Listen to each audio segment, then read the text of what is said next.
May we know po yung status ng National Polytechnic University Bill. May mga reports po online na that the bill has already lapsed into law dahil hindi daw po napirmahan ng Pangulo. Can you confirm this po? Ang sinasabi pong bill ay na-veto ng Pangulo. Dahil nagkaroon po ng direktiba noon pa po ng 2016 na dapat magkaroon ng assessment. At sa ngayon po lumalabas na hindi po nagkaroon ng compliance para sa assessment ng nasabing paaralan.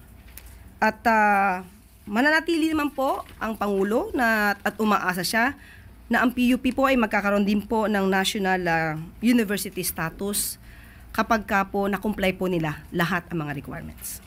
One follow-up lang po. May information po ba kung ano yung mga particular na hindi na-meet ng PUP po para mag-grant sa kanila yung status? Sa ating nabigay ng mga impormasyon, hindi po dinetalye kung ano po ito, pero ito po ay naaayon din po sa pag-aaral at pag-reassess po sa mga nagawa po ng nasabing paaralan.